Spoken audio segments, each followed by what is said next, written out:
Okay, so today is Tuesday, so that means it is Twitter Tuesday here on The Leadersmith. Stay tuned. In a world of incompetent bosses, micromanagers, and petty tyrants, you are listening to The Leadersmith. Now, here is your host, Darren Gerdes. Okay, so on Twitter Tuesdays, this has been a little bit of a hit. I go out on Twitter. I'm going to do this with LinkedIn and Facebook eventually, but I've spent my time on Twitter. I go out and I just grab leadership memes or statements, and then we just review them. And I'll give credit to whoever has posted it. And so thank you to those that have posted these awesome memes or questions. I say that, and then I say this. The first two that I have, I didn't actually capture who said it, that they were just memes, and I went to the meme itself and took that and grabbed that, and then I forgot to make a screen capture of the meme. So I'm sorry about that. But the first one is this: you are a walking billboard for your personal brand.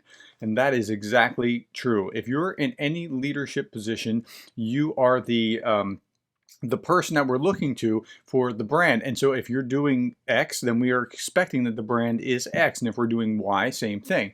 I can't tell you how many people, when I first came down to CSU, Charleston Southern University, where I teach, I would say, yeah, I teach at Charleston Southern, and say, oh yeah, and they'd say, I know, and they would name the president.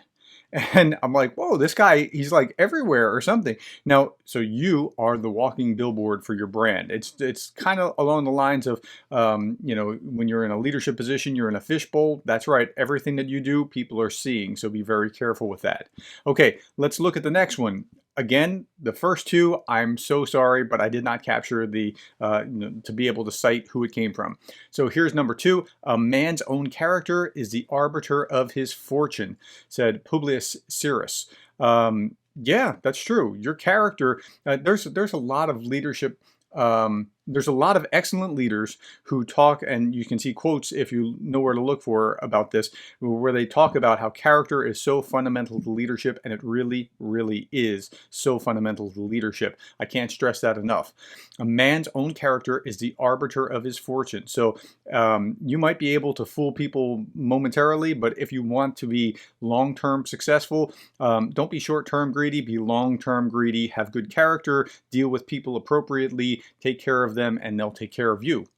Okay, number three. This is from Action Complete at Action Complete on Twitter. And the quote is this: for a man to conquer himself is the first and noblest of all victories. And that's from Plato. So we have Publius Syrus and we have Plato, and it's great advice. Thousands of years later, it is great advice. In fact, Nassim Taleb talks about how the older the wisdom is, the more reliable it is. The things that we talk about now that are new, if it's 10 years old or even 20, 30 years old, you want to be more skeptical than some wisdom that has spanned centuries. So again, for a man to conquer himself is the first and noblest of all victories. That jives with everything that I know about leadership and character. It was the D. Hock, the president of Visa, said that you want to spend the majority of your time in self-leadership if you're a leader. Yeah, that's right, because very often we're prone to make errors and then excuse ourselves. So we don't want to do that. We don't want to be a walking hypocrite. And so conquer yourself, and that's the first and noblest of all victories. Okay. Droro Basso Academy at King Academy, I guess it is, as here's the quote: the energy that you use to do the wrong things is the same energy you use to do the right thing. That's really interesting. I mean, you can spend your energy doing wrong, or you can spend it doing right. As a professor, the first thing that jumps to my mind is the amount of time and energy that my students, not all of my students, obviously, but there's every so often there's a student here or a student there that's spending his time cheating rather than just reading the book. If you just read the book, you would do fine, but now you're spending enormous energy trying to work the system in order to cheat. And if you just spent it doing the right thing, you'd be that much better off. Beyond that, the cheater doesn't recognize that when he spends his time cheating, he's not actually learning. So he has less. The economists will talk about this as human capital. He's built less human capital, so when he goes out into the world, he's dumber than his peers who actually read the book. I have strong feelings on this, so I'm digressing. But think about this. Do the right thing. Keep building, doing the right thing. And over time, you're going to outpace your opponents. So at King Adamanti, you're right on the spot. That's good stuff. Okay, next one. This is from Rachel at Rachel underscore V underscore Smith. And she has this picture of leadership. She says, "This is perfect leadership." And it says this: "You are not a leader until you have produced another leader who can produce another leader."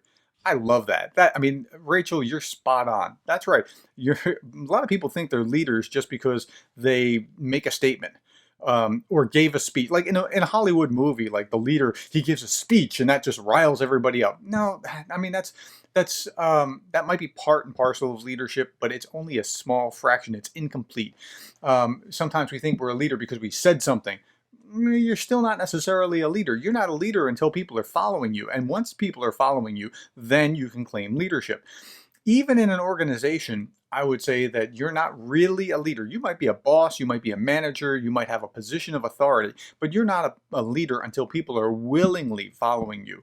Yes, you are leading if they're doing what you're telling, but you're commanding, and that's not necessarily the same thing. So, if people are really following you because they want to follow you, you're really a leader. Now, if you are a leader who is producing other leaders, I really believe that you're a leader. That what I'm saying is, if those followers are leaders of others, you're really doing something right. Here's again is a quote: "You are not a leader until you have produced another leader who can produce another leader." That's such a great quote. I love that. That says so much about what leadership actually is. Okay, here is the next quote. This is Kat at Blue Bonnetfield, BLUEBONNETFIELD. And she says this: "One must lead by example and be responsible for the people in your charge. Know your people, coach them, have empathy for them, empower them to be all that they can be." That's right, because the emphasis on leadership should not be about you, it should be on your people. It should be so focused on them that you're not even thinking of yourself. When you get stage fright, let me give you an example of how this works. When people get stage fright, it's because they start thinking about themselves. Oh no, people are looking at me. What will they say? How am I appearing to them? And the focus goes from on them to on you. The opposite is what you should be doing in leadership. Your focus should be like, wow, how do I give such a great performance that these people that are out here are going to love this performance? And as you're thinking about how to please them, the emphasis is not on you. So Kat, well done. You get an A. Next, this is from Angelique Boist, B-U-I-S-T, at Angelique Boist. I'm going to spell it ANGELIQUEBUIST on Twitter. And she says this: "What you say to others creates a ripple effect in the world." And that's a quote by Jack Canfield, and that's absolutely right. You don't see all the ripples. You only see the immediate effect, but those ripples are there and they can be positive or they can be negative. So you need to be aware of that if you're in any leadership position. You are creating those ripples and you want those ripples to be good.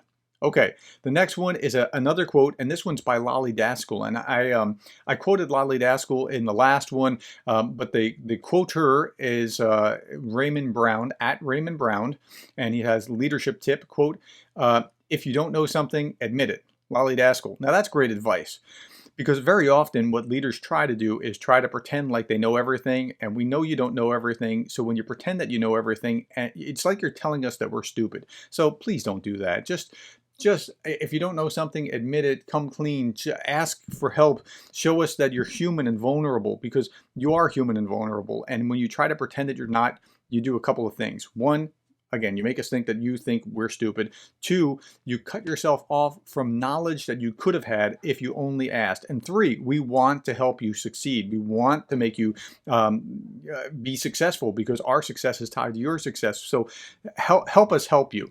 Okay, I'm not going to belabor that one anymore. Next one, this is from AGT Coaching. The Twitter handle is at AGT_coaching. And the question is, or the quote is this: "True leadership is about developing those you serve," said Emil Nethling. I've never heard of this person, but true leadership is about developing people you serve. Absolutely. Because the first law of leadership, the first lesson of leadership that I teach in my classes is leadership is not about you, it's about others. So true leadership is about developing those you serve. Absolutely. Well done, AGT Coaching. And then finally, here's the last one.